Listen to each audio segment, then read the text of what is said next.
사도행전 13장. 복되게도 안디옥의 회중에게는 예언자, 설교자와 교사들이 많았다. 바나바, 니게르라고 하는 시므온, 구레네 사람 루기오, 통치자 헤롯의 조언자 마나엔, 사울.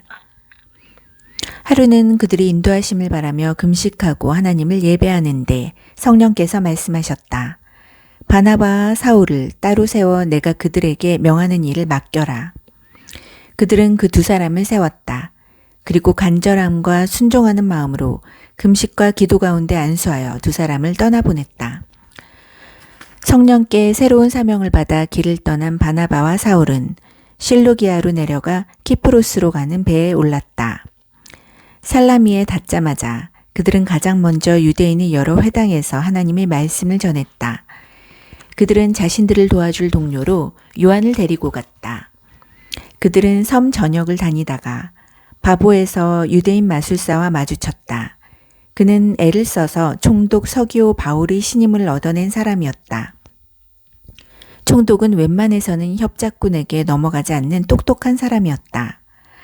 바예수라 하는 그 마술사는 비뚤어질 대로 비뚤어진 인간이었다. 바나바와 사울에게서 하나님의 말씀을 직접 듣고 싶었던 총독은 그들을 불러들였다. 그러나 만물박사, 그 마술사의 이름을 우리식으로 풀면 이런 뜻이다는 총독의 주의를 흩뜨려서 믿지 못하게 하려고 애를 썼다. 그러나 성령이 충만한 사울, 곧 바울이 그의 눈을 똑바로 쳐다보며 말했다. 마귀의 흉내나 내는 허풍선이야. 너는 사람들을 속여 하나님을 믿지 못하게 하려고 잠도 안 자고 계략을 꾸미는구나. 그러나 이제 내가 하나님과 직접 부딪혔으니 내 장난질은 끝났다. 너는 눈이 멀어서 오랫동안 햇빛을 보지 못할 것이다. 그는 곧 어두운 안개 속에 빠져들어 주변을 더듬거렸다. 사람들에게 자기 손을 잡고 길을 알려달라고 간청했다. 총독은 그 일어난 일을 보고 주님을 믿었다. 그는 그들이 주님에 대해 하는 말을 듣고 대단한 열의를 보였다. 바울 일행은 바보에서 출항해 밤빌리아의 버가로 항해했다. 거기서 요한이 중도에 포기하고 예루살렘으로 돌아갔다. 나머지 일행은 버가에서 비시디아의 안디옥으로 이동했다. 안식일에 그들은 회당에 가서 자리에 앉았다. 성경, 곧 하나님의 율법과 예언서를 읽은 뒤에 회당장이 그들에게 물었다. 형제 여러분, 혹시 격려의 말이나 전하고 싶은 말이 있습니까? 바울이 일어나 잠시 숨을 고르고 나서 말했다. 이스라엘 동포 여러분, 하나님과 벗이 되신 여러분, 들어보십시오.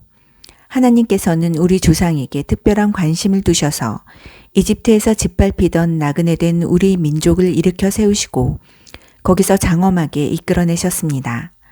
그분은 황량한 광야에서 40년 가까이 그들을 돌보아 주셨습니다. 그 후에 앞길을 가로막는 7 적국을 쓸어버리시고 가나안 땅을 그들의 소유로 주셨습니다. 그 기간이 450년에 달합니다. 예언자 사무엘 때까지 하나님은 사사들을 보내셔서 그들을 이끌게 하셨습니다. 그러나 그들은 왕을 요구했고 결국 하나님은 베냐민 지파에서 기스의 아들 사울을 택하여 그들에게 주셨습니다. 사울이 40년을 다스린 뒤에 하나님은 그를 왕위에서 제하시고 그 자리에 다윗을 왕으로 세우시며 이렇게 말씀하셨습니다.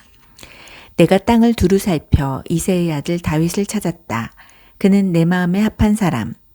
내가 말하는 것을 그대로 행할 사람이다. 약속대로 하나님께서는 다윗의 손에게 이스라엘을 위한 구주, 곧 예수를 보내셨습니다.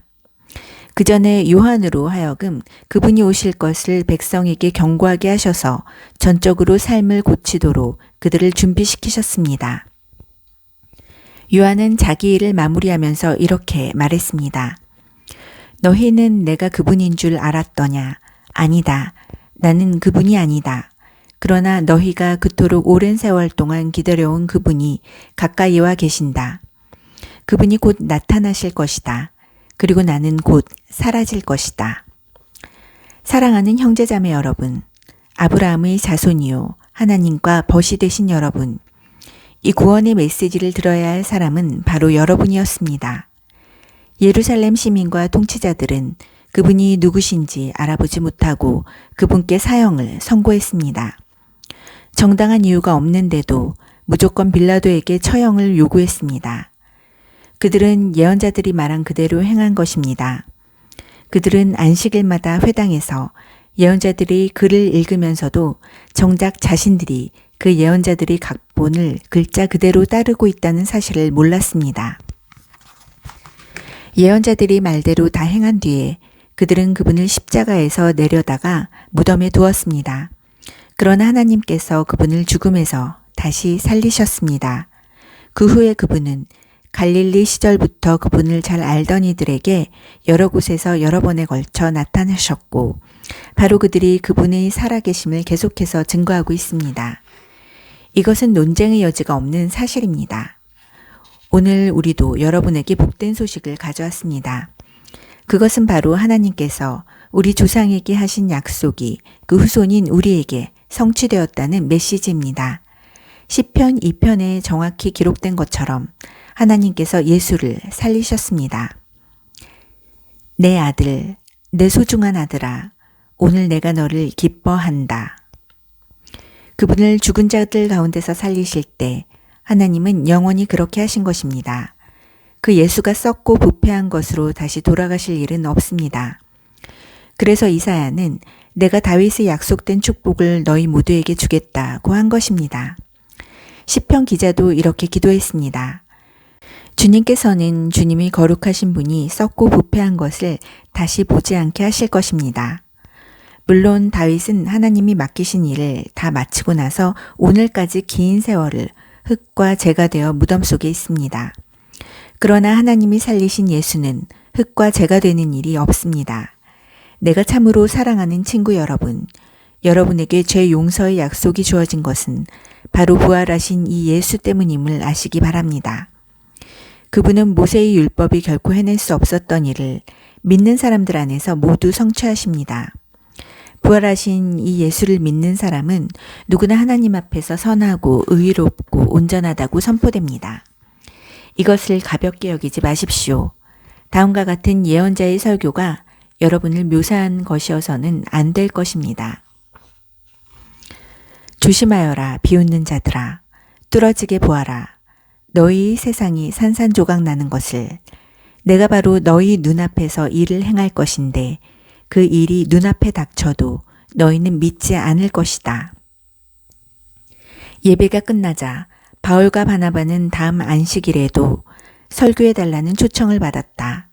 모임이 끝나자 아주 많은 유대인과 유대교 개종자들이 바울과 바나바를 따라갔다. 두 사람은 그들과 긴 대화를 나누면서 그들이 시작한 삶, 곧 하나님의 은혜와 그 은혜 안에서 사는 삶에 머물러 있으라고 권면했다. 다음 안식일이 돌아오자 도시 전체가 하나님의 말씀을 들으려고 모여들었다.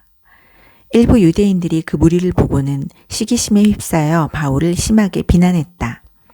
그들은 바울의 말을 일일이 반박하며 소란을 피웠다. 그러나 바울과 바나바는 물러서지 않았다. 그들은 자신들의 입장을 굽히지 않고 이렇게 말했다. 본래 하나님의 말씀은 유대인 여러분에게 먼저 전해지도록 되어 있었습니다. 그러나 여러분은 그 말씀에 관여할 마음이 전혀 없고 영원한 생명에 대해서도 아무 관심과 마음이 없음을 아주 분명히 했습니다. 그래서 모든 이방인에게 문이 열렸습니다. 우리는 그 문을 통해 나아가면서 하나님께서 명령하신 대로 행합니다. 그분께서 이렇게 말씀하셨습니다. 내가 너를 모든 민족의 빛으로 세웠다. 너는 온 땅과 바다 끝까지 구원을 선포할 것이다. 이 말을 들은 이방인들은 자신들이 받은 복이 믿기지 않을 만큼 좋았다. 참된 생명을 얻도록 정해진 사람들은 모두 하나님을 믿었다. 그들은 그 생명을 받아들임으로써 하나님의 말씀을 존귀히 여겼다. 이 구원의 메시지는 그 지역 곳곳으로 들불처럼 퍼져나갔다. 일부 유대인들이 그 성이 존경받는 여자들과 지도자급 남자들을 선동해서 그들의 소중한 생활 방식이 곧 훼손될 것이라고 믿게 했다. 그 말에 놀란 그들은 바울과 바나바를 적대하면서 강제로 내쫓았다. 바울과 바나바는 마음에서 그 일을 떨쳐버리고 다음 성인 이고니온으로 향했다. 행복한 두 제자는 기쁨과 성령이 흘러 넘쳤다.